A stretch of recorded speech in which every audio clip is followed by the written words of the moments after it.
Just give her, eh? Hey there, everyone. This is the Just Give Her a podcast. Hey, I'm Tyler. And I'm Colin. And we're going to start this one off with a good old-fashioned schloop, as per usual. So, cheers. It's gin. We have whiskey for later, and we have other surprises. Woohoo! Ooh. All right, just give her. Just give her, bud. Oh, Okay, so. Spicy Christmas. Yeah, right? Okay, so the date of this recording is actually the day we actually eventually uploaded the episode, our first episode. Yeah, our first episode was recorded, September 8th, if I'm correct. 12 days ago. But it was, scheduling and all that kind of stuff. We actually have made some technical upgrades to our setup. We are now across the room from one another. I went out and purchased a 25-foot XLR cable. We don't need that much length, but, anything shorter than that would have cut some space. So, I'm across the room. I'm comfortable on a couch. Tyler's comfortable on a couch. I can see his crotch. He can't see me. Good times. We've set the mood for this evening. We have my Star Wars lights going. I have a Darth Vader that sits in a base, and the light goes through him, and he's kind of like... It's like that crystal design, except for he's plastic. And then I have a Stormtrooper head that just slowly changes color. And we have tea candles everywhere. So that's I was going to ask Colin earlier to buy, regular candles, but I completely blanked on it. I figured it was too late, and he was probably back home from being out. So, yeah, we just have little tea candles everywhere. We're still trying to figure out level stuff. Right now, there are some parts that I'm looking at right now from where I'm laying that I think you may have clipped, Tyler, but other than that, it shouldn't be that bad, and editing this will be a lot easier and take a lot less time. Okay, so actually for today, I did some research. I did the adult thing. I looked up some stuff, and we made a bit of a to-do, God damn it, there's a word. Fuck it. Whatever the word is, you'll come up with it in the comments. But I have a kind of an agenda. So I don't know where you want to start, Tyler, on the agenda, but... Beer! Fucking, alright then. So, I want to try it. I'm excited. So today, I finally... Yes, I went vicariously through you. I finally... more like vicariously. I finally found Cool. It was... I had to go to a LCBO by Dundas West Station, which is not a far trek, but it's weird. If you look on the LCBO websites, all the LCBOs that have Cool are in such weird spots in the city, and it just makes us laugh about Doug Ford's Buck a Beer program, because, dude, what's the point of having Buck a Beer if you can't fucking get it anywhere? We were looking for Cool, and how many different LCBOs did we go to? 5 that one day, and then I went to another 2 the other day. And the one of them had the sign that said, "Yep, Buck a Beer is here." Beer, nothing there. Not even the other 2, because there are 3 breweries that I had last checked that were all for it. 4 technically, but 3 of them that are here. The 4th one is Dominion Brewery, unless they backed out. But what they were doing is they were an Ottawa brewery that was gonna do it, and all the proceeds that they did would go towards the thing Doug Ford cut. So it's like, haha, we're doing what you said, but we're also going against you because we're clever. But the easiest to find is Cool. Cool is brewed here in That's the one that's supposedly available all over Ontario, right? Yeah. Because the other ones are just certain breweries. Yeah, I actually have them. Not certain breweries, certain LCBO locations. Cool is brewed in Etobicoke, so it's really easy to get. You can get the little mini Of course, bubbles. that's why. Oh my God, isn't he from there? I don't know, but yeah. So Cool Brewing Company is based in Etobicoke. It's offering the 4-pack of his Cool Lager. The Buck of Beer, it's $1.10. Comes with the $4.40 for a 4-pack, which is already dirt it's cheap. not even a buck of beer. Taxes, my friend. He still has to do taxes. Because I think illegally you have to sell it for at least $1. And did you say illegally? I said legally. I think illegally. I think illegally. Doug Ford's I always think illegally. I think stealing's fine. Oh man, I could get into some stories about that after. So could I. Fuck, 2 pairs of shoes from Walmart. Oh yeah, I think you told me about that one time. Fuck, I love that story. Okay. Well, before we get off track. So yeah, the cool brewing. The reason I wanted Cool is because again, it's one of the easiest to fucking get. So Barley Days, I have a friend that works there, but or she used to anyway. Barley Days, Are they giving Buck a beer? they have it. It's their Loon Is that a Lager. microbrewery? Yeah, technically, it's they're all microbreweries. They're all microbreweries. He didn't hit macro ones, which is what confuses me because you honestly could hit the macro ones and you would have had a lot better time. Whatever. I'll get into that after. So we're not going to be getting like Molson Canadian Buck a beer. No, we will not. Not because yet. that's too fucking big, right? I mean, isn't that brewed in the States or something? Didn't they buy that? I don't know. Yeah, it's owned in the States now, but it was started here. We have a Molson brewery not too far from here. It's in like Milton. I pass it usually when I come like go to and from Kitchener. I love the smell of like stale beer in the air. You know what I mean? Like Yeah, when you go bars. to like You go to those like dive bars. Yeah. It has a smell. Yeah, man. I get your really feel. like that. But Barley Days, it has Loon Lager. It's available in limited quantities. It's sold at 11 LCBO locations throughout Ontario. 9 are in Toronto. I don't know where. 1 in Bowmanville and Sudbury. So, like, 1 place in Bowmanville, 1 place in Sudbury. And that's it. You can get it in 9 places. Toronto. So wait, is Sudbury is that the farthest north place you can get it? I think so. And That's a lot of places that are missing out. Oh, all of them. You can get it in 3 cities. And so anyway, the LCBO said in a news release, according to the website, the brewer has supplied. This article was August 28th, I believe. So it could be different now. The brewer has supplied about 3,400 cans of Loon Lager so far. Cool Brewing Company is based in Etobicoke, so it's offering the 4-pack. It's available. Is it only 4-packs? They don't have like actual 2-4s? No, not yet. And now what I want to know is if you go to Cool, because again, you can go to the Cool Brewery. I wonder if you go there and buy a 2-4 if that works. Well, they're not that far. Like we can travel there one of our days off. It's the easiest trip in the world. We go down to Queen Street, or no, well, we could, and then we just have to walk north a bit. But we go to Islington Station and then The way you just said bust that, down. though, we just go down to Queen Street, then we walk north. Colin, we're north of Queen Street. Well, yeah, but I mean, the street up, like, look, if you know, I worked in Etobicoke, man. I know Etobicoke, okay? Anyway, so, that one, and then Loblaws is offering its President's Choice brews per bottle in beer stores. I don't know if I've had their beer. It's not good. Or it's okay. It's beer. It's not great. It's literally what I imagine in movies when they have that stock can that says beer. That's what I think it tastes like. I think it tastes like PC. But they're selling it in beer stores. Last I had read, that was for a limited time only, actually. But without further ado, grab your opening receptacle. Oh fuck Tyler. yeah! I'm excited. I'm using my parents got me a red Solo Cup bottle opener. So on the very bottom of the red Solo Cup is the bottle opening part. It's really cute.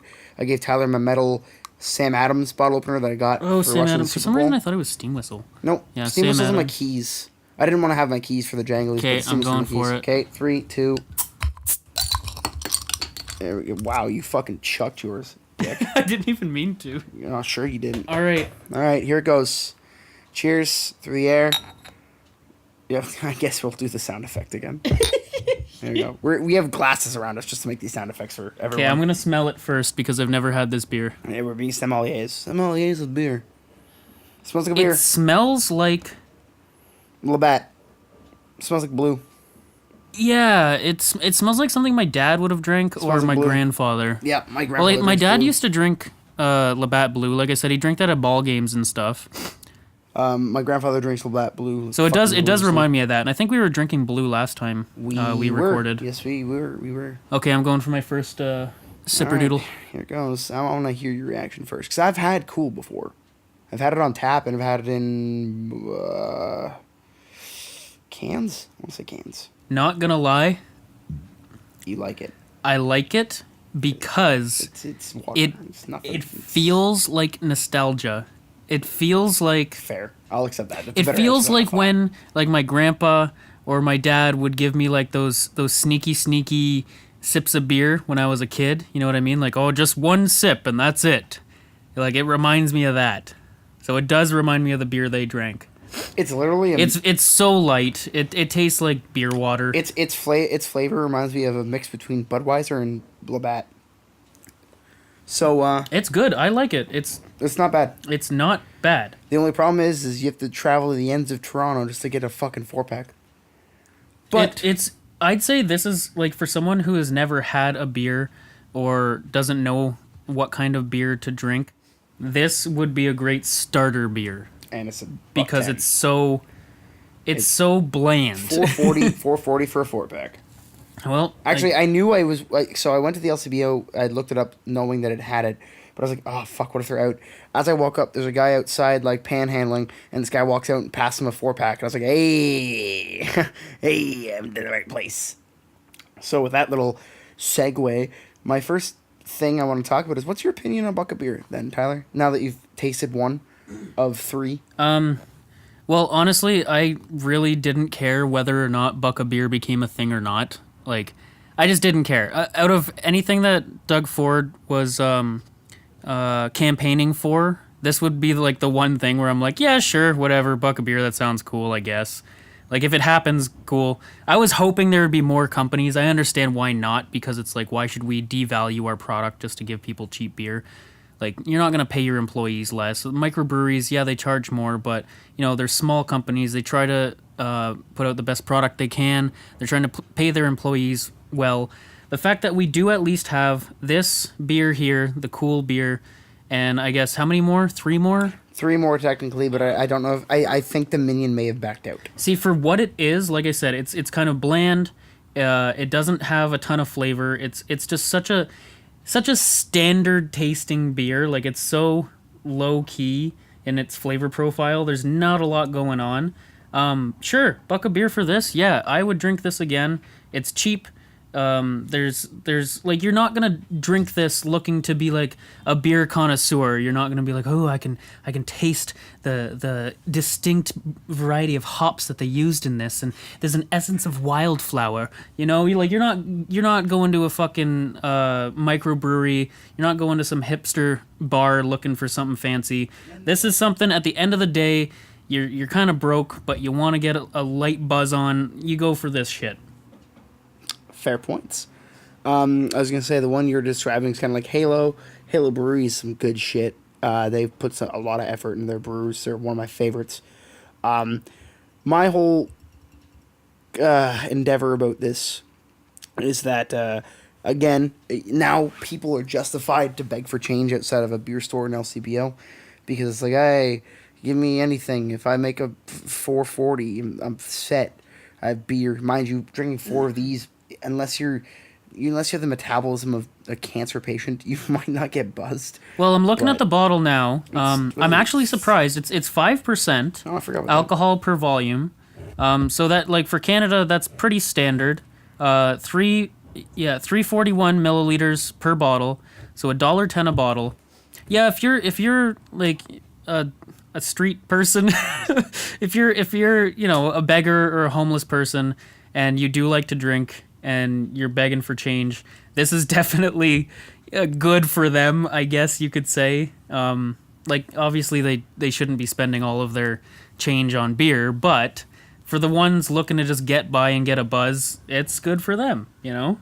It's good for the poor working man. Like, I mean, like, we don't have a ton of money. If we're just looking to catch a buzz on the weekend or whatever, we could pick up, you know, a case of this stuff too. Mm-hmm. It's a cheap buzz, straight up. This is a cheap buzz of a beer. 5% per bottle, $1.10 per bottle. Now, remember, this is Canada. I don't know what that would be American. That would be really cheap, I'm sure. I don't know what our dollar is to theirs right now. Not as bad as you'd think, but not good. All right, so that about sums up Buck a Beer, honestly. It does suck that Doug Ford did all these changes to other aspects in the government, but I don't know and or care about politics, so I'd say in the future we can touch on these subjects. We can delve in that to another time. But for now, the only thing we'll touch on with Doug Ford is Buck a Beer. We've tried it. We bought some. It's fine and dandy because we're greasy dirtbags, and that about sums her up.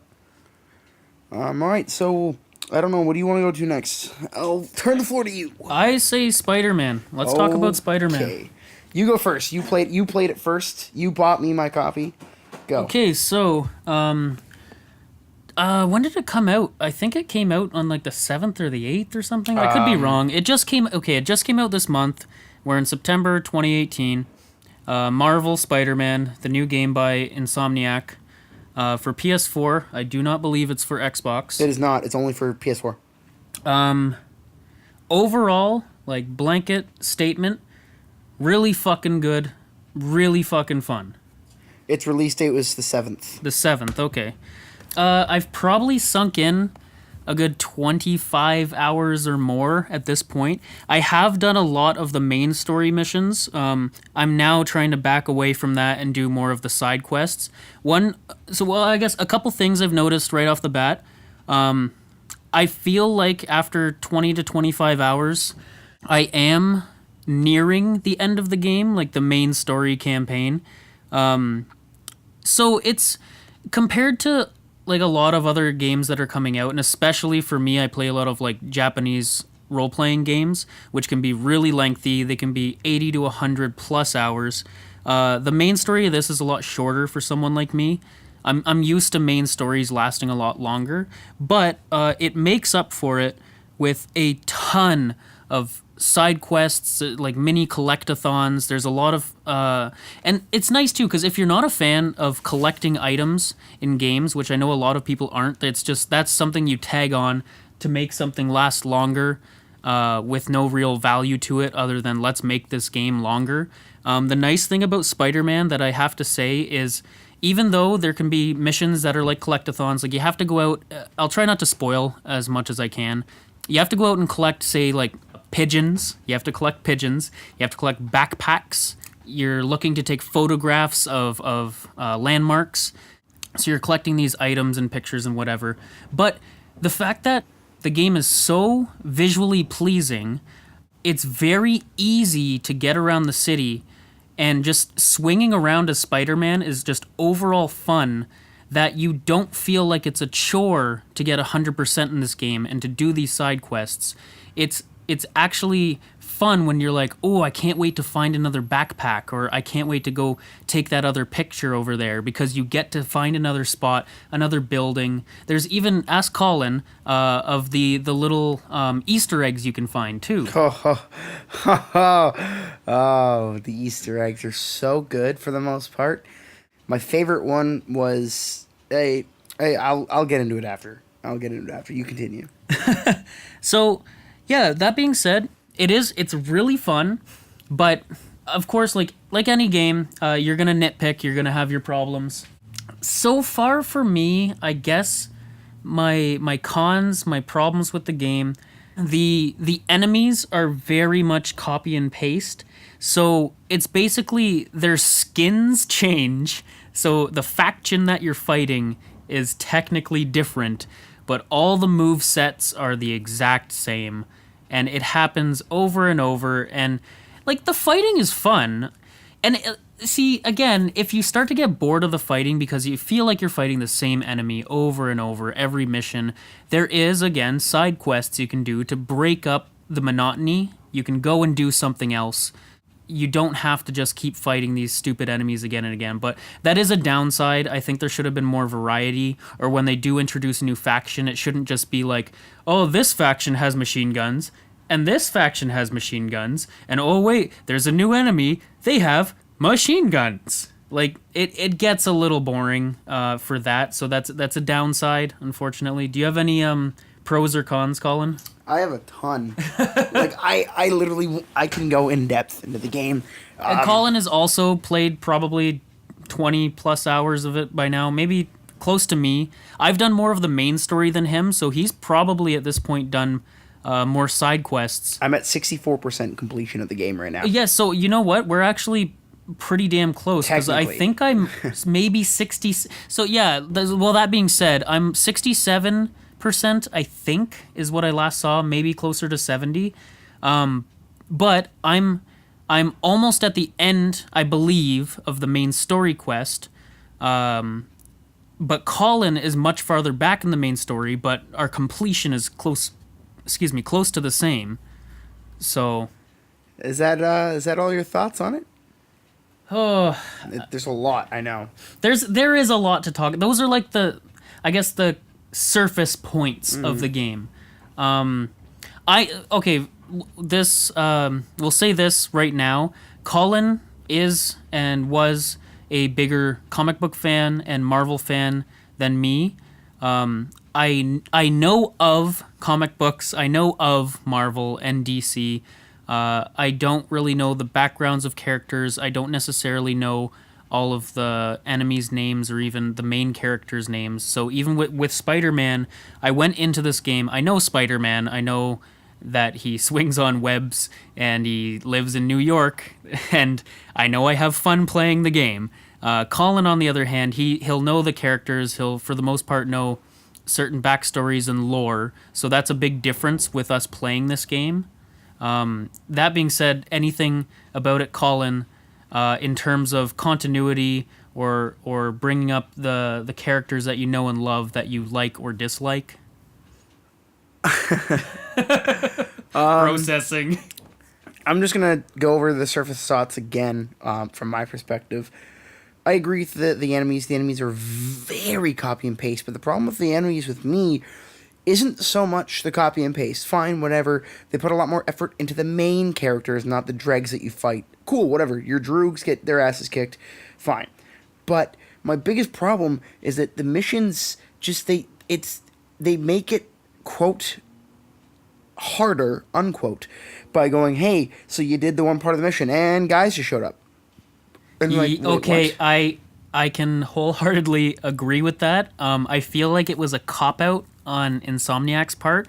For me and my experiences playing thus far, it is exactly that. It's you start getting to a point where the game's way of making it harder is just adding more enemies.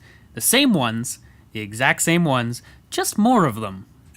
I watched a Game Ranks video the other day about difficulty and the difference between real difficulty and I don't think the word I is think fake. you did mention this to me. Yeah, where it's not like fake difficulty, let's say, and real difficulty is something where you have to adjust your play style, like Dark Souls, where you meet a new boss and you have to study its movements, you have to study its attack patterns, and it's not just we threw more bosses at you. It's no, you're gonna face a boss once every X amount of time. The thing is, this boss isn't gonna be anything like the last boss. They're all different. They have unique skill sets.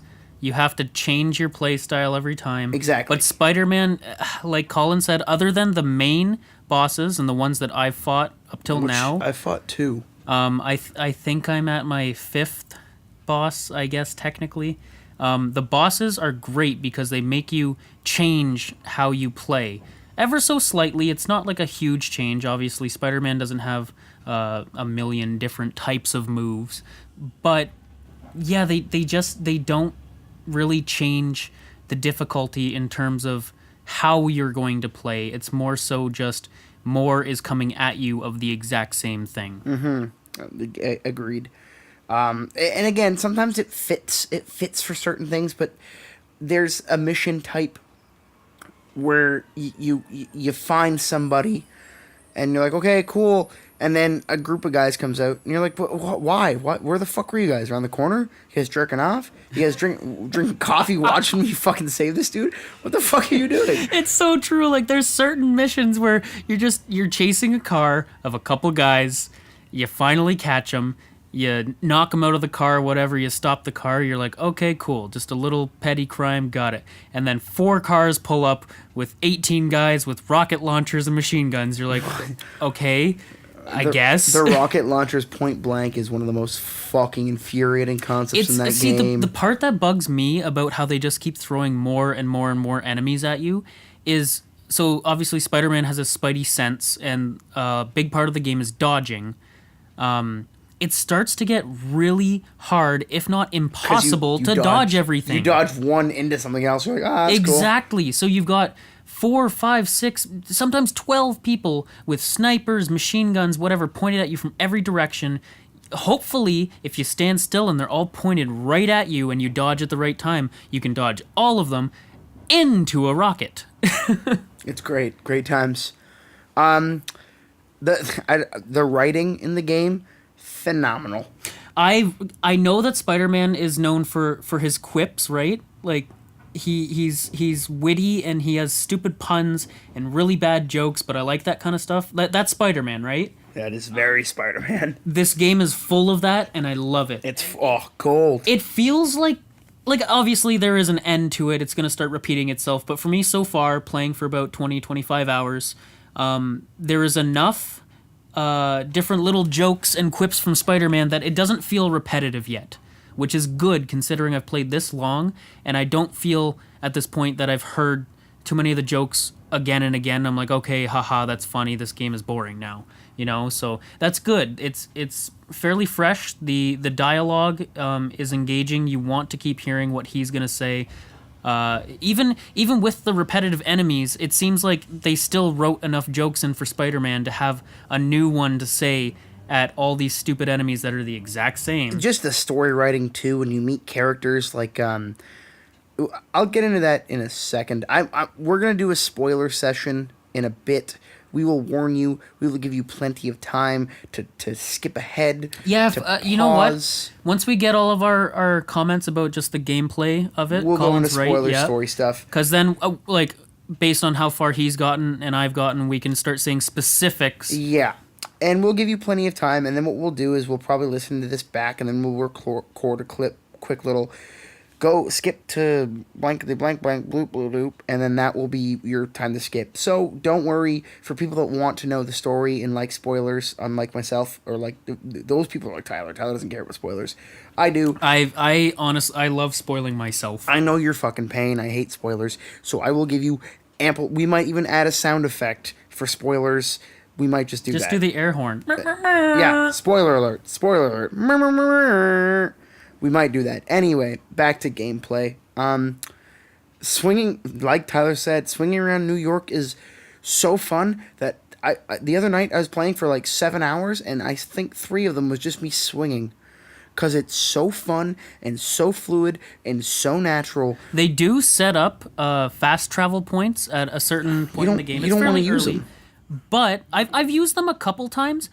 But it's almost like you don't want to use them because it's so fun to just swing there and crawl up the buildings. Like, I think that is so good of Insomniac to have done it so perfectly well that you actually don't want to use their fast travel mechanic because you have fun just traveling there. So Spider-Man 2's mechanic for web slinging around the city, imagine that like a beer. Like, cool. It's good. For the time, it was great. For the time and the price, it's great. When we were kids, that was... It was the best. It was like, holy God, look at us go. We're fucking crazy now. Oh, be-do. But this is like upgrading to the best beer you'll ever taste in your entire fucking life. It is so... You will... In Spider-Man 2, when you swung into a wall, you kind of bounced off, kept going. In this, Peter will actually go to running on the wall. And you're like, what the fuck? You eventually can unlock kind of like styles while you fly, like while you swing, and it's cool. It's cool. It's fucking epic. Touching on what Colin just said about your swinging, you miss, and you run on the wall. Again, just going back to how fun it is to just go across New York in this game. It's so fluid that you can, like, I hate to simplify it, but you can basically just hold R2 and move forward, and you just go to where you're going. You swing onto things, like, I mean, there obviously you can zip line, you can do tricks in the air. There's other buttons you can press, but if you really just want to lay back and enjoy just swinging around, you just move forward, press R2.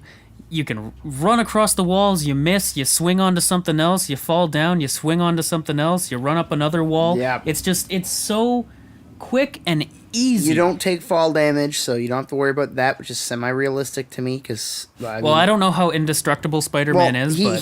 I'm not saying he's indestructible, but I'm saying he's smart enough to avoid falling on his fucking face. And let's get down to real business here. The fucking map is gorgeous. I'll let me talk before your fucking window spiel, because I haven't done the window looking you have, okay?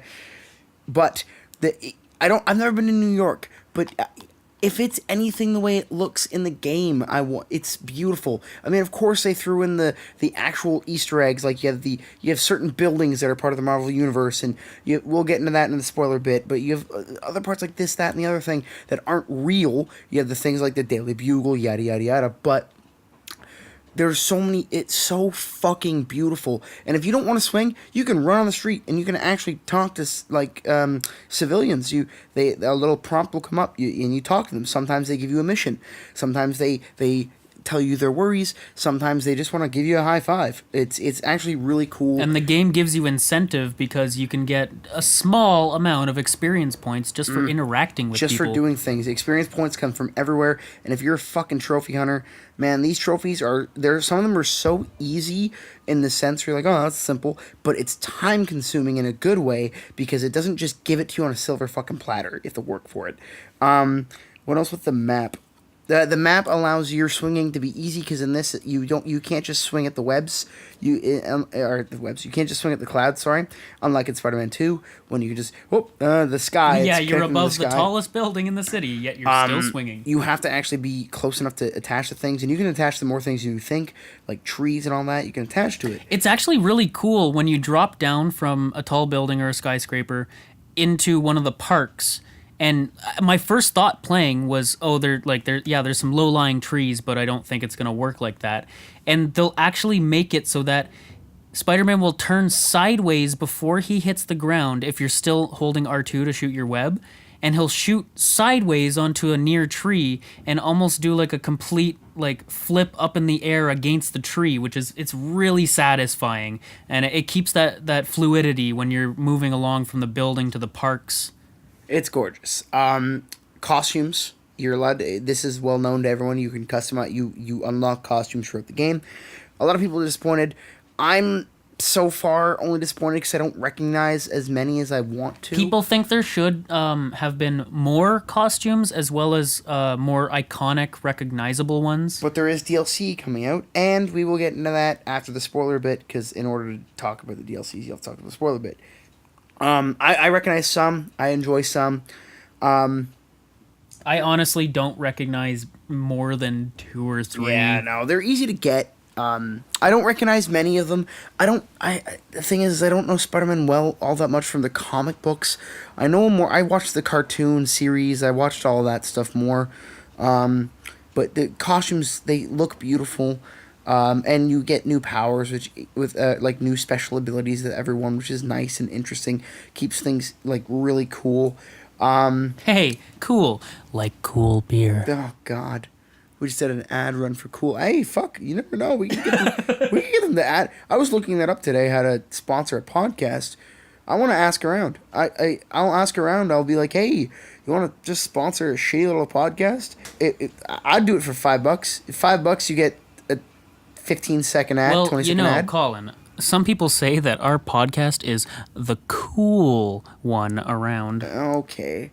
All right. They're not paying us yet, Tyler. You gotta calm yourself there, bud. You gotta cool off. You gotta cool your jets. You just gotta lay cool for a second there, bud. Hey, Colin, you know what you shouldn't drink? Coolant. No, Jesus. And we're done. And that's the end of the podcast. Thanks everyone for coming out. Anyway, so back to the game. What else can I talk about this on the base level? Well, I've heard, I've read a few reviews about the game. Yeah. Hold on. The combat is, other than the fact that the game throws 78 guys at you in one small tight room where rockets are flying everywhere and you pray to your mom, the combat is great. The combat is fun. It's fluid. Fun. It's interesting. You have your different web techniques. That button sucks ass, though. I hate that mechanic. That is actually one thing that makes the repetitive enemies more fun to fight again, is the fact that you do have your little skill trees. It's not massive. You can upgrade your skill. Where we're at right now, we're very close to finishing our skill trees, but with each added skill, it makes fighting the same person more fun because you can try a different thing on them. Do different things, and you can... Oh, fuck. It actually... The game, although it will throw more guys with machine guns at you, it will give you better ways to fight guys with machine guns. It's kind of balanced that way. Yeah. Boss fights, I've only done 2. The first one was pretty simple. I'll explain who that is in the spoiler For section. me personally, no spoilers. As soon as I started getting to the main boss fights, like I felt like I was really getting the hang of the game, and then I kept dying and dying and dying, and I felt like, why is this happening right now? Why is it suddenly so hard? I'm not super good at games. I love games. Maybe I'm just so bad at games that when they throw me for a little bit of a loop, I'm not good enough to figure out how to get around it. I'd like to try and to make you feel better about yourself, but I'm playing on the hardest difficulty.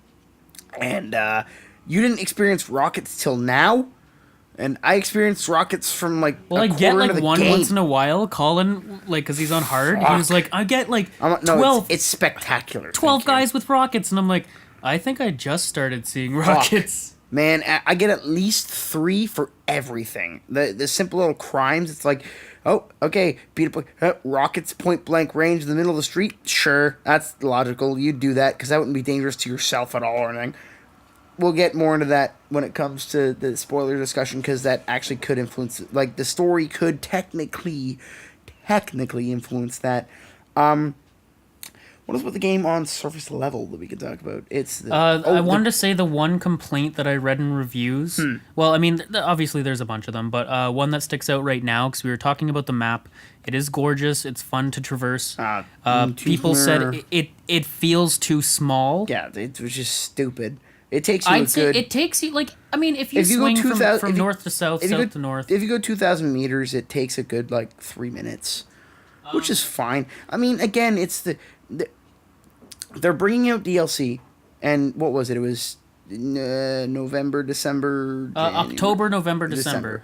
They're bringing out DLC. You never know. They could It's expand it. But 3 parts to one story, $10 each. It's fucking Spider-Man. He originates in New York. That is New York, is it not? I don't know New York well enough to know all of New York, but isn't that New York City? That little island? Isn't that it? Like, fuck. And then the surrounding boroughs, but he's he not doesn't the really fucking go Avengers. there. He's not fucking Thor. He's Spider-Man. Even though in this game, its timeline isn't necessarily lined up with anything else. That's all I'll say until spoilers. But for fuck's sakes, it's Spider-Man. He's not gonna go to Timbuktu. What the fuck do you want? You want? Hey, you just came up to Canada to web sling. No, he's your friendly neighborhood Spider-Man, not your friendly fucking continental Spider-Man. Okay? Jesus Christ. Pablo bitch Espanol. They bitch with the dumbest fucking things sometimes.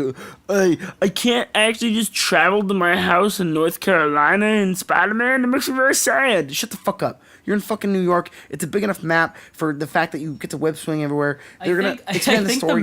The main thing with people's complaint with it not being big enough, because after I heard that, now again, I don't know how accurate this is. I've never been to Manhattan or New York. Not at all. But what I did, I tried to find a website where you could overlay Manhattan Island onto different parts of the world, and I took the outline of Manhattan and I hovered it over Toronto, which is where we are now, just to see how tall, how long it is, how wide it is, how large Manhattan Island is, and from what I can gather, like it's huge. From what I can see, it looks like it's basically as tall as Toronto from Lake Ontario to the north border.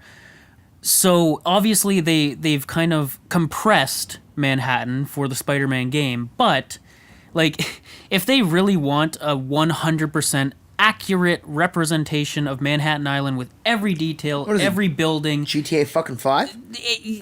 Yeah, but I mean, they like Insomniac put so much work into this already. Do you really want to postpone this game for another couple of years just to have 5 more minutes travel time on the map? I was just gonna say, literally, they wouldn't be able to add anything in between points. It'd just be like, oh, I can see my house from here because I live in Manhattan. That was so worth the extra 2 years wait. Yeah, see, that's the thing. I think for what the game is, it's big enough. If it gets too big, it gets boring. Remember how we brought up how it's fun to travel places without the fast travel points. Think of even when Skyrim first came out, I don't know how big this game is in comparison to Skyrim, but like your first time traveling around in any big open world You're kinda game. like, woo. It's super fun. Everything's neat. It's brand new. But then after a while, you're like, okay, boring. Fast travel. You're like, fuck that. I have to go back to Winterhelm or Heineldum or whatever the fuck they're I feel called, like if this game was made bigger than it is right now, it would start to get boring faster when it's like, okay, you need to travel 10 kilometers over here. And it's like, okay, time to swing. Whoop, whoop, random enemy encounter. I think they probably brought that into perspective when they were making this. they That had to if have. we make like they might have even had a map that they were working with that had more area to it. Also, remember, it's a game. You can only put gotta so much have on fun. a disc. Fuck. Let's not talk about Fuck fun. enjoyment. Fuck fun. Fuck you. You don't get fun. No. Let's talk It's about a game. technical stuff. Technical stuff. How? Look. Say this game comes out on Steam. Okay. Now I have big games on Steam that take up all my hard drive, and they are the most infuriating thing in the world because you're like, why is it the big? Why does it take me 17 days to download this fucking game? Yeah, let's make the map the size of literal Manhattan. Okay, so you have to buy it on a 4-disc game, which we haven't done since the 360 days. You have to buy it on 4 separate discs. Okay, and yeah, please insert disc 2 to see the Harlem section of Manhattan. Please insert disc 7 to do this, that, and the other thing. Like, fuck, honestly. It's just, that kind of stuff pisses me off. What else is on the surface of this game that is just easy to talk about? Combat, talked about traveling, graphics of the map are beautiful, graphics of a lot of things are beautiful. The one character's face that I fucking hate is Mary Jane's. Her face looks stupid. I hate her face. Oh, yeah. Over here, sir. Over here, sir. Please, bartender. Tyler is pouring us more shots because he hates us. But I opened the Guinness. That's what that crack was earlier. My favorite beer. I had one left in the fridge. Anywhom. Yeah, no. Her face looks derpy. Oh, every character, like the Peter Parker's facial expressions and this, like the mocap on his face is phenomenal. Like, you can see his expression, his feelings. It's great. Mary Jane looks like she's always having this weird smirk or this weird, like, dirt, like, I don't like her face. Other than Personally, I thought she looked cute. she looks cute, but her face is the same. She's always showing her teeth. Okay, yeah, no. Now that you say that, It's I always like, agree it's just with like that. this. It's like, Yeah. oh my Overall, god, the Peter. facial expressions in the game great. are really, really good. But you can hers see never emotion. changes. You know what? I agree with that. I was thinking just her face in general looks you cute. didn't like, but no, I feel like they didn't put enough emotion into her. In her mouth. It's her mouth. It's her eyes will say everything, but her mouth is just that same, like, huh. All right, cheers. Cheers. We're cheersing from far away with 2 different glasses because we're fucking classy and we want you to get the real experience of a cheers. I was going to do a fake cheers earlier and he was like, no, not for our fans, not for our listeners. Take me back to spicy Christmas. Prost. Hey, you know what's really good? Why are they so big? After you take a really spicy shot, just to cool down with a cool beer. I'm going to jump out the window. Are we going to get into spoilers now? We may as well. Where are we going to start? Hold on. No offense. Let me start. I know Spider-Man. I don't. So, spoiler alert. Spoiler alert. We are about to experience spoilers to the thing we are talking about. Spoiler alert. Please avert your ears if you do not wish to hear spoilers, because I know how you feel, because spoilers fucking blow. Spoilers. The story so far is pretty good. Pretty good. I don't know where are you at in the story right now? I am the main story. I'm going to check on Miles Morales. Who you do find? You find Miles Morales, and you apparently mentor him. I know that much. I know a major spoiler, I think, about Aunt May. I'm not quite sure, though. You can spoil it to me right now. I don't know if it's true or not, but she may die. Well, Ha, she's been coughing may up. Have you seen her die. cough up blood? What? Yeah. No? So she does start coughing up blood. Shit. I've only talked to her like 4 times. So man. now that you have mentioned that she may die, isn't her name May? Yeah, she may die. No, I've had a scene already where she's coughing up blood. Okay, that's fucked. Anyway, the story's okay. We don't know where it is. It seems like it's Tom Holland's Spider-Man, but in the future. Who's Tom Holland? He's the Spider-Man Homecoming and Infinity War Spider-Man. Okay, I thought he did a really good job He with was Spider-Man. the best on-screen Spider-Man so far, which is why I think this is the future of him, because he's so awkward and... It does, honestly, it does seem like And it. it looks because like him a little when bit. this game came out, I thought it was actually just like the Spider-Man Homecoming Spider-Man. I was hoping it was him. I was hoping it was... Honestly, I'm not going to lie. Oh, this Spider-Man is like, what, 25? 25, I think Yeah. we did the math on that. I was hoping this would answer Infinity War questions. It doesn't. It actually ignores all of it. The buildings I think this is a separate story completely. What do you call that? Non-canon? It's, well, and it's not non-canon. It could be when Spider-Man comes back, because we know he's Oh, coming yeah, back. that's true. He's coming back in the second Infinity War. Let's not fucking lie to ourselves. Come on, like, we're not stupid. I've read comic books. They all come back. Anyway, in this, it doesn't have anything with Venom. Nothing yet. There is one note. Oh, man, I hope that they put out some DLC with Venom or They something. might- you know or what I tease him even. You know what I think they're waiting for? What's that? Venom the movie. I think That, you know I what? think That's true, Insomniac- because that's coming out in... Is it 2018 or 2019? 2018. It's coming out Ooh. soon, if I'm correct. Let me double check my. I Let me don't- just check my facts here real I quick. don't really have high hopes for it. The looks like- trailers looks are like not... shit. Looks like shit. The trailers are not giving it me... looks so fucking dumb. Again, I don't know a lot about comic books or Marvel lore or anything. I know of Venom. I did watch the Spider-Man cartoon back in the 90s. But he seems too cheesy in this. Are they trying to make it PG-13? Is that it? I don't fucking know. It looks stupid. I like the actor. What's his name? Tom Hardy is Tom a Hardy, great actor. I like him. Him as Eddie Brock. I guess. I mean, I wanted Eddie Brock to be younger, first of all, and not as cool. I don't want Eddie Brock. Eddie Brock isn't supposed to be cool. He's supposed to be kind of lame, but not like Peter Parker lame. But he's Well, supposed I to be say lame enough. go Fuck. into this movie with as low of expectations as you And I can. did So that- even if it's bad, if you lowered your expectations even more than that, you might come out going, it was okay. I did that once before. I did it to one movie before. And the movie's called Suicide Squad. And let me tell you, I still haven't seen it, and I hear it's just garbage. I came out of that movie going, that's what I expected. I'm actually not disappointed because I went in with See, such okay. low expectations. See, there you go. So maybe we should both go watch Venom like that. So apparently in Portugal, it's only showing in Portugal October 4th. So October. That's the only country in the world it's releasing. That's how bad it is. It's only Portugal. Yeah, so October. So that means I'm assuming maybe Insomniac, because it says Marvel's Spider-Man on the game, which means that there's a good chance that Insomniac actually dealt with Marvel Wait, Studios. did you say Marvel's Insomniac? No, Marvel's is on the Insomniac game. I probably just misheard you.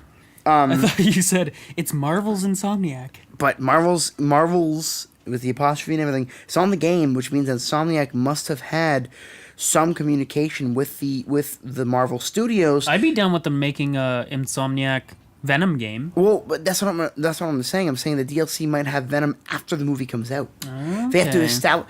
This is the problem. So when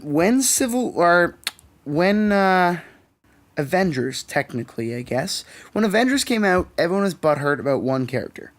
We're playing that character currently. They were all mad because Spider-Man wasn't there, and all these characters weren't there, and this person wasn't there, and Ant-Man wasn't there, which he fucking should have been. But the reason why is It was 'cause- Civil War that they all were there? Yes, but the Okay. reason they weren't in Avengers is because they weren't established yet. Spider-Man was going through Well, that being takes a long time with how many characters they well, have. but Spider-Man was going from Andrew Garfield to we didn't know whom at the time, but Andrew Garfield was done. They had finished the Ultimate Spider-Man. They were like done. Or the Amazing Spider-Man, sorry. They were done with the Amazing Spider-Man. They were like, we're done with that. Fuck that series. Which, good, because the second movie was fucking trash. But anyway, the thing is that he wasn't in Avengers at all because they didn't establish him. That's why he's in Civil War, because they established him then and then made Homecoming, which we ignored the Uncle Ben storyline. Thank God. I've seen it so I was many worried about fucking the times. Spider-Man game, the one that just came out, because I was like, please don't do the Uncle Ben again. We don't need it. We don't, but I'm glad they didn't. I'm glad they bring him up, but it isn't like Bring him up, that's fine. Yep. But I'm like, they pushed him ahead to his mid-20s instead of like, what was he, fucking 15? about that. Yeah. Yeah, so it's like, oh, we're gonna make him 15 again, and his Uncle Ben dies. Again for the 18th time. We don't need it. Like, But- even me, who doesn't really follow comic books, I know that. I don't need that. It's like Bruce Wayne. We're done, please. We know they're gonna start selling figures of his parents dying soon, just because we know They're gonna it so sell well. like, it's gonna be one of those. So it's got like a plastic base, right? Yep, with the two characters. There's some blood on the base of that. There's a crying boy on his knees, and just two corpses in Yep. front of him. and that's gonna be a pop figure. That's it's coming gonna be out. a fucking pop. It's gonna be one of like the larger pop figures, It's like gonna the be the box big set. eyes, the big eyes and everything. Tears streaming down his face. Pearl necklace all over the fucking ground. Yeah, that's exactly what it's gonna be. My problem, the thing is everyone got angry because these characters weren't there, but they didn't establish them yet, which is what the Avengers was about. The Avengers was having them established. The Avengers was having these characters having their own personal movie. I mean, yes, Hank Pym. Okay, first of all, the whole Ant-Man thing with the MCU is just garbage. Fuck Adams or Scott Adam, whatever the fuck his goddamn name is. Fuck him. I hate. Why did you make Hank Pym 90 years old? He should be. Anyway, Wait, you don't like Ant-Man? I like Ant-Man the character, not the movie, because the movie they skip a generation, and they're like, "Hey, my name's Hank Pym, and I was Ant-Man back in the day with my wife, the Wasp." And okay, so cool. Two of the best characters. You know, Who's the guy that's playing Ant-Man right now? Paul Rudd, great actor. You don't like him? I love Paul Rudd. But as Ant-Man? because he's not Hank Pym. So he's the second Ant-Man. Yes, he is. Oh. And that's my problem. The reason, okay, so did you see Age of Ultron? Probably not. I don't. What is that? It's the second Avengers movie. Oh, I don't think I've seen any of the Avengers movies. Okay, so the I second. saw. What did we watch? We watched Thor Ragnarok. Uh-huh. I've seen the first Great. Ant-Man, and I saw Spider-Man: Homecoming. The first Ant-Man was good. I liked it. It's good. I watched it with Isla. It's good. It's okay. It's good. But I mean, Wait, would you say it's cool? oh fucking. What have I done? What have I done? For anyone listening, sorry, we're not talking about the game now. Hold on, we'll get back to the game. Spoilers for the game. We have to go back into the lore. God. Long story short, Ultron was made by Hank Pym, Tony Stark, not Banner and Tony Stark. Fuck that. Banner wouldn't know the science to make a robot. He knows biological science, biology. Yes, I know they're like, oh, you can map the neurological brain. And nope, not. It doesn't work like that. It's Hank Pym. Hank Pym makes all the goddamn prisons. Hank Pym is a major important part of the fucking Avengers. So is the Wasp, who is Janet. They're important. Whatever. Anyway, long story short, blah, blah, blah. I don't know what part in the universe this game is, though, because it doesn't answer Infinity War. It doesn't answer Venom questions. It's just him being experienced enough to have all these suits and all this knowledge, and he has all this. There's a mission where you find his memory stick with all of his fucking his studies and shit. But I like it. The story is good. You start off fighting fucking. You start off fighting Wilson Fisk, who Tyler, he told me, he's like, the first boss you fight is Rhino without his suit, but he's wearing a business suit. I'm like, what? Yeah, because like that's I not don't okay. know, I don't know anything about Spider-Man. Like I said, so to me, I was like, well, he's charging at me. That reminds me of that cartoon where the guy's in a rhino suit. I'm like, that's not good. So before I even played the game, because he texted me this before I even got home, and I'm like, great, this game already sucks. I get home, I start it, I play it. I'm like, Tyler, this isn't Rhino. This is the Kingpin. He's like, what? I'm like, Wilson Fisk is the Kingpin. He's like, oh, why is he so big? 'Cause the Kingpin is big. I just thought it was Rhino because I knew who Rhino was, or at So- least of him. Thank God it wasn't Rhino. Kicked the shit out of the Kingpin. So satisfying. And getting back into Spider-Man's quips, he keeps calling him Willie. He's like, "What's wrong? What's wrong, Willie? Oh, Willie, blah blah blah." It's like, oh fuck, it's so good. So you kick the shit out of Wilson Fisk. Then you have to fight his mob that survives while he's in prison. And for some reason, one of the plot points of this game that is pissing me off so far is that people in prison have great access to phones, and they all know Spider-Man's personal number. Because when you defeat all the bases, which I don't know if you've done yet, I have. I've done all the base missions. All the bases? Yeah. Holy shit. Demons, I have not. Demons and Fisk. So when you finish Fisk, you get a trophy for both. I kind of started getting bored of the bases, so I stopped doing it. So when you get a trophy for both. They're just bronze trophies, so whatever. When you get the trophy for Fisk's, what happens is fucking Fisk calls you, or you call him. However, which makes no goddamn sense because there'd be a lot more processes involved. But you call directly him, and he's all like, "I bet you feel really happy right now." And you make some quip, but like, "Oh, what's wrong, Willie? You sound really disappointed. It looks like you're not going to get a lot of revenue." And he's like, "I'll get revenue somewhere else. Like, I'll pay you back for this, yada yada yada." You get the trophy. All this conversations going on. I'm like, does this guy have a cell phone in his fucking cell? It's not okay. Doesn't make any fucking He's Wilson sense. fucking Fisk. People know what he is. Whatever. The Demons, which is Martin Lee, who is negative, or Mr. Negative? Mr. Negative, yes. He is in the comic Is books. he actually... He's in the comics? Yeah, Mr. Negative's in the comics. Is he an Asian guy? We don't know who he is in the comics books. They made him... I believe... I don't know for sure. Again, I haven't read many comic books, but in this they made him the Asian guy, but usually he's just a negative... It's a dual personality. It's... He got infected by something, and it's dual personality. So him as Martin Lee and him as Mr. Negative are technically different people. They're different people. I looked up online. Well, he talks about in his little notes in the game too. Again, spoilers. How he is fighting this feeling inside him. Yeah. How he's so sorry for what he's doing. So obviously he's having conflict within his mind. And the feeling is Mr. Negative. Because Mr. Negative is negative, and that's why you can pass that off to people that don't want to fight. Now, has it ever been established if that's like, if it's some sort of fucking demon taking over him? It was a curse. It was a curse because he was a gang member in China, and he came over here and got cursed. That's what I read up. I read up online because I read up on a different enemy. I read up on give me a sec. I have to remember her name. It was this not Black Cat. Darth Vader love is Black Cat, staring at me. Spoilers? Yes. What was I gonna say? So after that, you fight Wilson Fisk, whatever.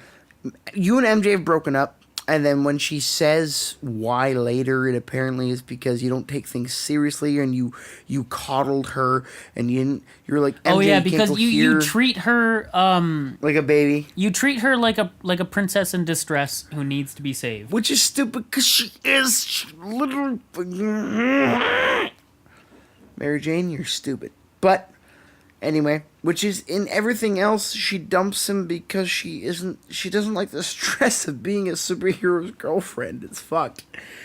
Story wise, what else? What else have I enjoyed so far? Miles Morales, I do like his start. I knew I called it. At the moment you met Jeff Davis, I was like, you're a black man.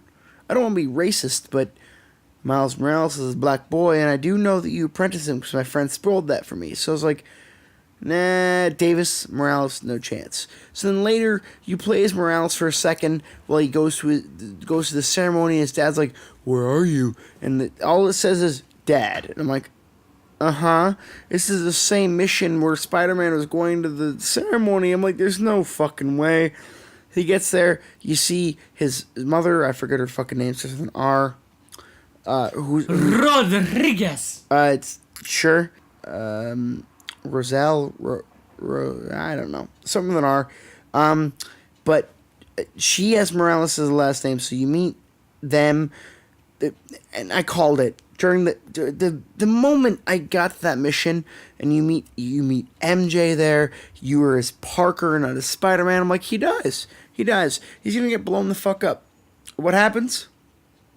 He gets blown the fuck up. The coolest part about that entire mission, though, is Spider-Man's out cold, and MJ's like, Peter, Peter, please, Peter, I need you. And you're like, oh, that's so cute. But then you play as Miles, and you just ignore the fucking entire... I stood by them for 2 minutes, just staring at her freaking out, being like, do I honestly just leave this alone? Okay. So I just walk away. She's like, Peter, please wake up. I need you, Peter. And it's like, oh, it's so cute, but whatever. And then you go through this half-ass sneak mission, get to your father. These guys kind of catch you, and you find out your father's dead. And I was like, oh, shocker! Wow, so I didn't see that coming. Is that the guy's name too? Jeff Davis. No, shocker. Oh, not the guy that kills him. The bad guy? That's Martin Lee that kills him. But is that one of the bad Herman guys? Herman is Shocker. Shocker's a cool villain. Don't you dare make fun of him. I love him in the original video games. Seriously, what a name though. Because he uses electric gauntlets, man, and his suit looks both stupid but cool. I like it because it looks futuristic, but I hate it because I love the original suit. It's so cool. In the original Spider-Man games, he looks so awesome. Anyway. Can I say one thing that I thought the pacing could have been better on? Yeah. Again, I don't know Spider-Man games that well, or Spider-Man that well. It was the whole thing with Dr. Octavius. Hold on. What? I'll get there. Hold on, because I'm not there yet. He's still not crazy for me. But I'll get to that in a second. I'll let you go, because I will help your argument, believe it or not. I will. Do you know why? Why? The movies do the same fucking thing. So, let me just finish with my Miles Morales rant. Let me finish. Nope. Okay, Kanye West. Wait, what? No, Taylor Swift deserves this fucking Emmy. Or, no, sorry, it was Beyonce. I don't know how it went. It was Beyonce. I don't fucking know. I don't listen to music. Man, I like the 80s, dude. I like the 80s and your music. Wrong. That's about it. That's my music playlist. And Lights. Lights, you in the 80s. That's my music playlist down pat. So, you calm your fucking horses, pal. Let me just finish my... That's how horses sound when you calm them. So, anyway, long story short, yada yada, called the whole him dying, called the whole Miles Morales thing, yada yada. Anyway, so, back to your Doc Ock point. In the game, you meet Octavius, you and him work together. Did you do all the research in the lab, by the way? I have not done all the lab researches. So for those boring. listening, if you want spoilers, what's the guy's name that sets up the labs? Harvey? Wow. Harvey Dent? Stop. No, I don't mean those. I meant in the lab. So you have the microbiology and the electronics in the lab. Oh, I've done all those. Okay.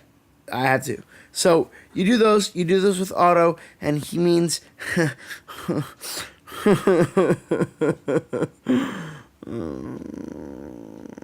You mean Osborn. You mean Harry Osborn. What did I say his name was? Harvey Dent is DC, this Batman, this Two-Face. That's Tyler in comic books for you. That's Tyler. That is Tyler in comic books for you. Sorry, everybody that I just offended. Did you ever? Anyway, so, real quick on the whole Otto Octavius, Spider-Man 2, it goes as quick. That's all I'm going to say. Spider-Man 2, he literally does the whole, this is my new project, this is the interface that stops me from going crazy, ta-da, breaks, goes crazy. So, literally in every version of Spider-Man, he goes crazy as quickly, for the most part. Literally, it's just like that? I don't know about the comic books, I didn't read when, Octavius turned to Doc Ock, but in the movies, it's the exact same. Well, I know you haven't gotten to that point, but I've already brought it up to you. I got to the point where he moved the arms with his mind and then had to let go because he has, I don't know. Oh, I think you're the next scene away. Yeah, the next scene, that makes a lot of sense. That's what I mean, where it's like, for me, who doesn't know a whole lot about comic books, obviously, I just mixed up those fucking names.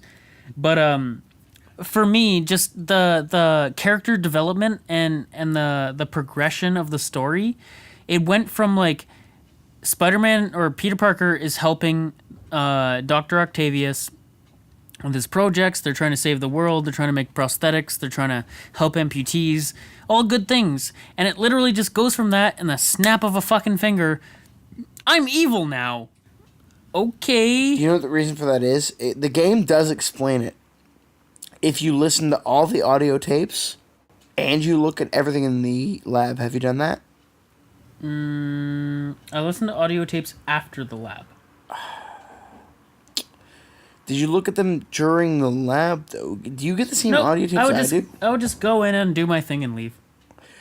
See, you might not get the same audio tapes, because in the one, it does this... It's not him going crazy, but it's him describing the feeling. And the thing is that this thing makes him go crazy because you're attached to your neural interface. You're going full on in, and it's like all powerful. I can juggle 73 tennis balls at one time, which does happen.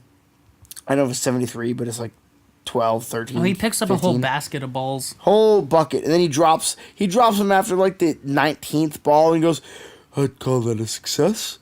Well, you juggled faster than anybody else in the world, so yeah. But then his arm can do the Octavius octopus thing. Anyway, I still agree. If it's an next mission for me, it is quick, but I'm gonna defend it in the sense that they all do it quick because he's not the main villain of the game. The main villain is, to me, yet unknown, and to you, honestly. You think it's. Who do you think it is? Who is the main villain of the game? Right now, for me, it's Dr. Octavius. But it won't be. Because you're fighting the Sinister Six. You're fighting Kingpin. Because Kingpin owns the Sinister Six. But you also have Mr. Negative fighting Kingpin. So I don't think you're near the end of the game. Honestly, I don't. I don't think you are. It'd be cool if I'm not. I hope you're not. Because you're most of the way done on Kingpin. You have the Sinister Six. You have, half of them down pat. But, I mean, you still have Mr. Negative, who doesn't want Fisk because he's stealing from Fisk. Other story points, there's not really that I really wanted to kind of discuss. DLC, Black Cat, we know is one of them. You do find Black Cat items. You find Black Cat, which gives you a suit. It's really cute of her, whatever. If you read the porno comics, you fuck her 100 times, whatever. But with the Black Cat one, it will be like Arkham City, so I'm not really super excited. Like I said, prediction of the DLC is gonna be Venom, just because movie has to come out first, I guess, to establish him, and then they'll probably go from there. Anything else you can really think of for Spider-Man though? I think we've covered all we need to. Basically. In terms of games, I'm excited for Red Dead Redemption 2. Tyler apparently bought me a pre-order. Comes out October 26th. As of right now. So, over a month away. Which is kind of nice. Get to play it, because some asshole bought it for me. What a dick. Yeah. Alright, cheers. Prost. Prost. Christmas. Okay. Time is here. So, time to hurt me. Time for fear. we are going to talk about It. It. For those of you that don't know, it is originally a story written in 1986, I believe, by Stephen King. The reason I know that is because my friend the other day said something really stupid. If he's listening, it was stupid. I know he loves me, so it was stupid. But yeah, so it was written in 1986. Let me just double check that. Anyway, it was a story by Stephen King. It has been made in two separate times. You mean into movies? Well, it's been made two separate times. By that I do mean movies, but yeah, it's the novel was written in 1986. That's right. So, I've seen both the movies, the original TV series, which is two parts, made in It was the it was a 90s. TV series. Technically, it was two parts. It was like 2 hour parts each. Made in the 1990s. Tim Curry playing It was as. 90s. Yeah, Shit, I thought that was 80s. no, 90s. Okay. I thought it was 80s too. Tim Curry playing as It, or Pennywise the Clown. And you have the modern one with Skarsgård. Andy Skarsgård, I believe. It's the Scandinavian guy, right? Yeah, his name is like Skarsgård. And he plays as Pennywise and or It. He looks creepy. I like the look of the So- clown. Being a person that has read the books, the I book, have not read the book. the book or took me like book or books. Book. Is there multiple? book. Okay. The book took me about like 2-3 weeks to read. It's a great book. I honestly I went into it. I didn't like it at first because the problem is I knew the story before the book, so it spent so much time on certain characters that you're like, you don't matter. I know you don't matter. I know you don't matter. What? My Like mom. who? Like Georgie? No. The first bit of the book is about Georgie, and he dies. Whatever, fine. Like, spoilers for it, I guess. But spoilers. Spoilers for the thing we're talking about. Spoilers.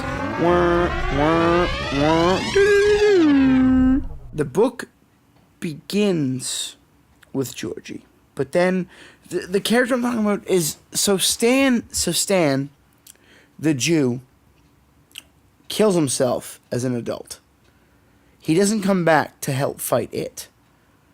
So in the beginning of the book, you meet all of them as adults first, which is interesting because in the original you meet them as adults, but it's so quick you don't get the problem with the original movie is you don't get the feeling. It's a lot closer to the source material than the modern one, but it doesn't have that feeling. It has no feeling behind anybody. All the characters are flat, are boring. You don't care. When you read the book, you're like, oh, like I care about them. I teared up. I teared up at the end of the book. I'll say it. I teared up. It was cute. It was quaint. When certain things happened at the end of the book, I teared up. I was like, holy fuck, this is somewhat emotional. More so than I thought it would be. The problem is again, it's like they just don't. In the original, there's no feeling. It's the source material. You're like, oh yeah, that happens. Like, cool, whatever. But you don't care about the people. So Stan kills himself, but the book at the beginning takes like 6 pages describing his wife, which doesn't matter, or I knew didn't matter, because he kills himself. But I mean, my mom had to remind me, remember, when the book came out, there was no movie. So you didn't know the story. So you thought she mattered. But it's like, but she doesn't. You took 6 pages to describe this woman's backstory that doesn't matter in 3 pages. The beginning is a trog. It sucks. A trog? Yeah, that's what we call it. It's a dirty sounding word for a shitty beginning of a book. Sounds like some kind of fucking gremlin. That's what I mean. It's awful. It's a trog. Because it talks about people that don't fucking matter throughout the story. If you've seen the movies, you're like, I don't care. Once you get past the beginning part, the book's amazing. The way it sets itself up is great. The movies suck because the movies do this whole part 1, kids, part 2, adults. The original movie does the flashbacks from adult to kids, but it gets the flashbacks wrong. It puts them with the wrong characters, which doesn't help the movie. It just makes it stupid. Like, it's like, oh, this character saw this. Well, no. It was actually this character that saw that. And if you just made it that character, it would be a lot better. Why are you changing it for... It doesn't help cost production or anything. You're just doing it for doing its sake. But the way the book works is it starts off with Georgie as a young boy, then it starts off with all the adults getting the phone call from Mike Hanlon, and then it goes back in again as kids. Then it goes from kids to adults, and it's all of them after receiving the call from Mike and how they react to it. Then it goes back into them as kids. Then it goes back So to them it flip flops the whole time. the entire time. And honestly, I think the movie would be a lot better as such. Because doing it, we're kids now we're adults, is it doesn't give you the thing with the new movie, the remake. I made a Facebook post about it. My statement was the remake was less. It was far further off the source material, but it had too many loose ends. Man, its loose ends were like, why did you fight it that way? Because in the movie, spoiler alert, I guess they literally beat him. What? That's not at all how they do it in the book. And I know. I am the man. I'm the manager. I am the fucking captain of the book is better than the movie club. But Jesus Christ, did they fucking miss the mark? In the book, they have this thing called the Ritual of Chud, I believe it's called, because the way the U has the two dots above, sorry. And what it is apparently it was an old ritual where they would staple their tongue to the creature, which is a glamour, their tongue with their teeth, and they'd tell jokes. And whoever laughs first loses. Wait. They would staple their tongue. They clamp their teeth down on each other's tongues to staple them together, and then they'd say jokes to one another. The fuck? And whoever laughed first loses. In the book, though, it's not physical tongues. It's more like a metaverse tongues, and it was the main character, William Deneborough, or Bill Deneborough, Stuttering Bill, who does it, and he finds out the whole meaning of the universe and how it got created, and it's super cool and interesting because it's the kid experiencing this whole fucking giant universe that a kid would never think about, and it says the whole stresses of him experiencing it. In the remake, they beat him with sticks. What? In the original, they do the whole silver bullet, but that happens earlier in the book. So in both times, they literally half-ass it. It's boring. I don't know. I could go on for days. The book was great. It was a great read. I thought I wouldn't like it. It was an amazing read. I felt for it. I had feelings. I had thoughts. It nostalgia. All of it. The characters were fleshed out, which I know you can do in a book more than a movie. But in every movie, they make Henry just, my name's Henry and I hate people. But in the books, it's like Henry is angry because he's crazy, because his father's crazy, and fuck. The book is good.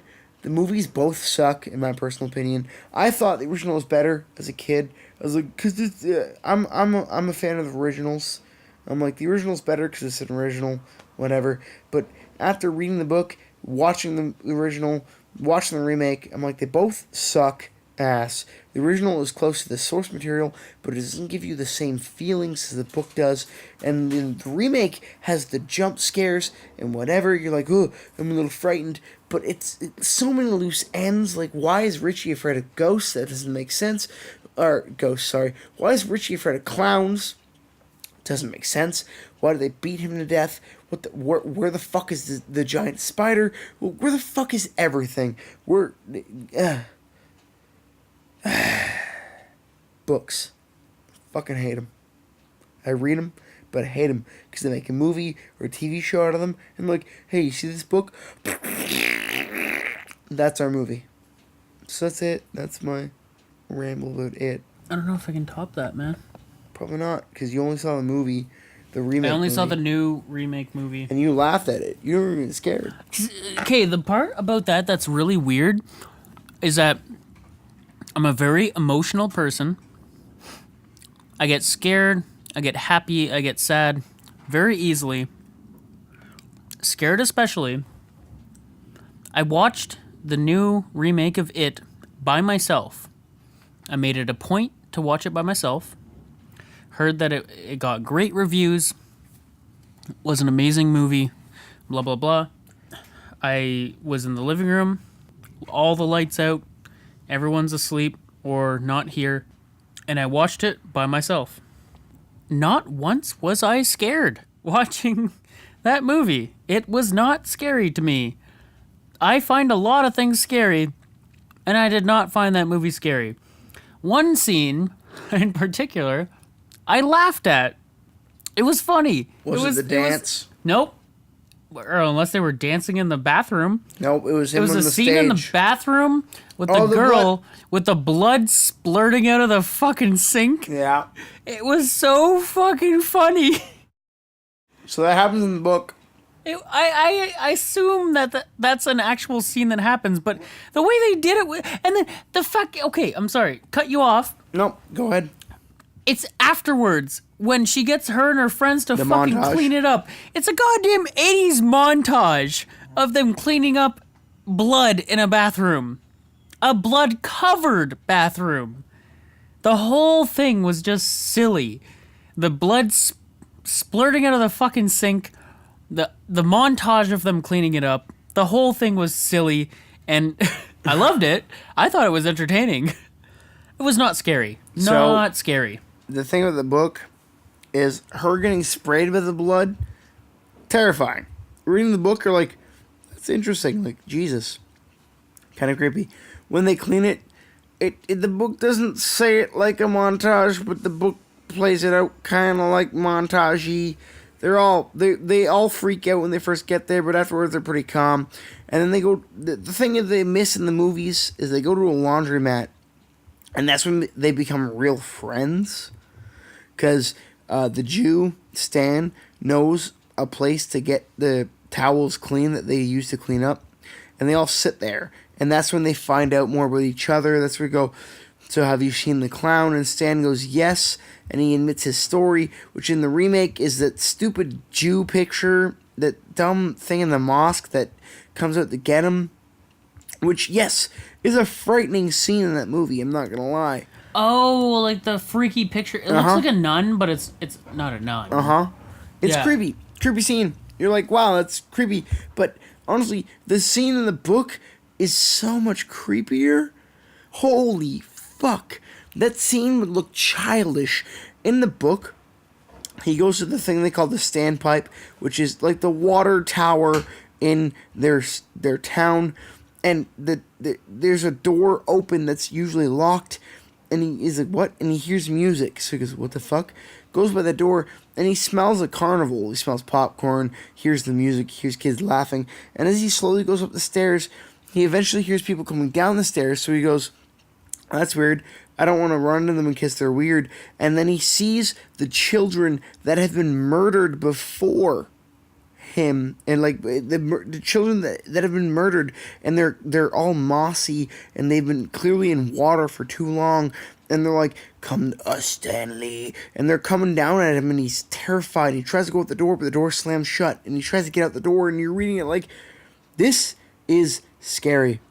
This is weird.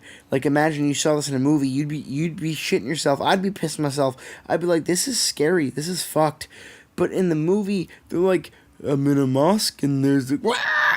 No, that's scary. Yeah, it's a little tame, a little dull. The new movie is all jump scares, and it's so dumb. The old movie didn't have as many jump scares, but it had so many...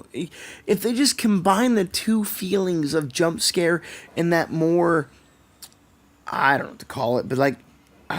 steeped, Atmospheric? Yeah, like atmospheric steeped scare, where it's like, in the original movie, Ben, whom in the book doesn't care about his father whatsoever, but in the original movie, Ben's father is at one of the holes that they eventually find it in, and he's like, hey Ben, come to me, blah blah blah blah blah. But Ben in the book is more terrified of the hole itself because he hears shit from it. If you just combine the two, you combine the whole scare of being around the thing and hearing voices, and scare the whole atmospheric thing of being comfortable around these vents. The book's good, movies suck. That's long story short. I don't know enough about it or the lore. I do, which sucks now because both the movies blow asshole. The book's so good. I watched the new one, wasn't a fan. I was just disappointed that 'Cause I you could weren't walk scared away shitless? from it not being scared. From someone who gets scared so fucking easily.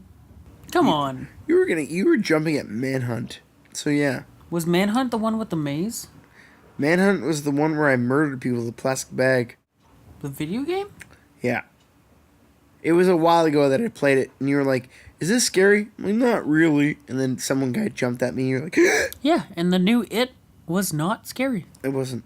Let's just point out that one scene. Yes, everyone floats. So whoop-de-doo, the movie made people actually float. You're so cool. But then he dances on a stage, doing the jig.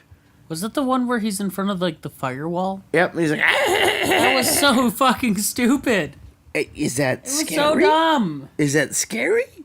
Am I supposed to be? Because I'm on a plane. I was on a plane home from India. Or no, I wasn't India at that point. I was in Schiphol. I would have been in Schiphol Airport in the Netherlands. Amsterdam, if I'm correct. I'm pretty sure I was from Amsterdam at the point, coming to Toronto, and I was watching this movie on Air Canada, and I saw that scene, and I was like, what? What? What? No, what? No, I was supposed to be scared. As a child, I saw the original It, and I was scared as a kid for like 3 nights. What? I saw Candyman Oh, when I was 12, and I was scared for like 2 or 3 weeks. Candyman is a scary fucking movie, though. It's a good one. That's a good one. When I had to bathe, I would keep the bathroom door open for 2 or 3 weeks because I was too scared of the fucking mirror. I thought the mirror was gonna fucking have Candyman jump out of it. See, my mirror opened where my shower was, so I just put it to the wall. I just opened it up, put it to the wall. Man, that shit traumatized me. Actually, I'm not gonna lie. I was that asshole that after I did that, I was like, Candyman, Candyman, Candyman. No? Okay. One of my worst dreams, though, had 3 of my scariest villains as a child. I was in bed, and I swear I was awake. It was one of those dreams where you're like, I'm awake. And then Ghostface from Scream ran across my doorway from right going left, which was physically impossible. Because to the right of my door was a wall. So I was like, what? And that same night, I'm laying there, I'm like, okay, I didn't see it, I'm going to sleep. And then I look up, and I had this weird, it's called a Pico machine.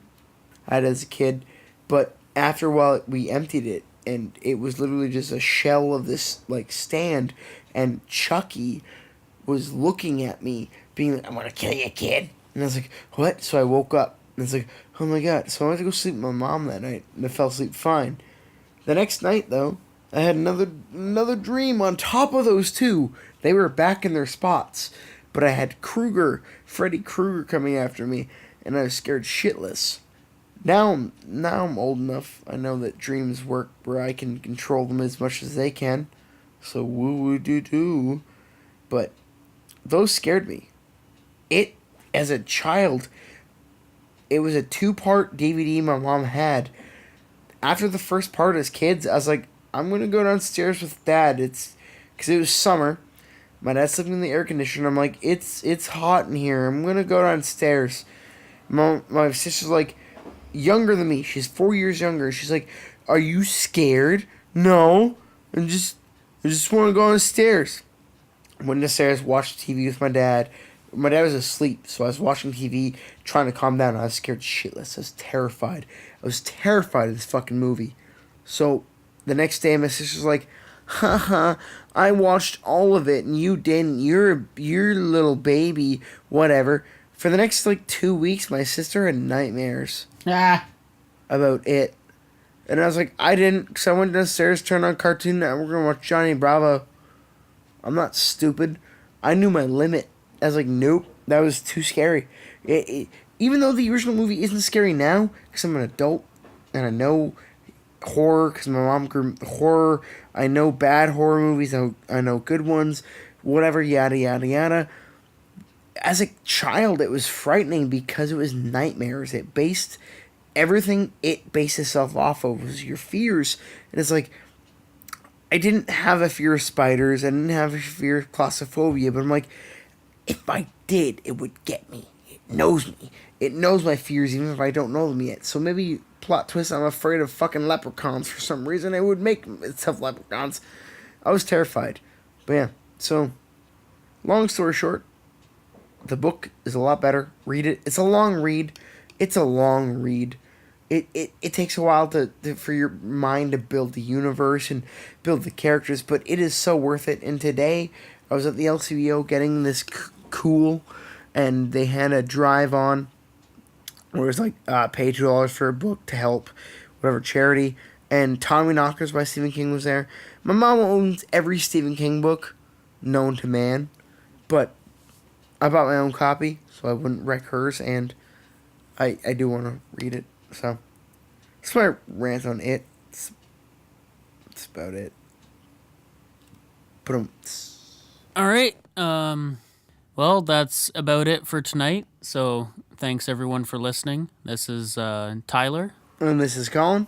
And we'll be back for another episode of Just Give Her a Podcast. Any suggestions for future podcasts? Leave them in the comments below. Feel free to comment. I'm gonna say this. I'm gonna hate myself. You smash that like button. Smash that like button. You hit the like button. You subscribe. You let us know. Like email us. Twitter us. Tweet us. Whatever. You just hey Mr. Like button. Yep. Just that button. Just you gotta push it. Yeah. Thank you. And remember. Thanks everyone. Thanks for tuning in again. Always remember. Just give her, eh? Just give her, eh?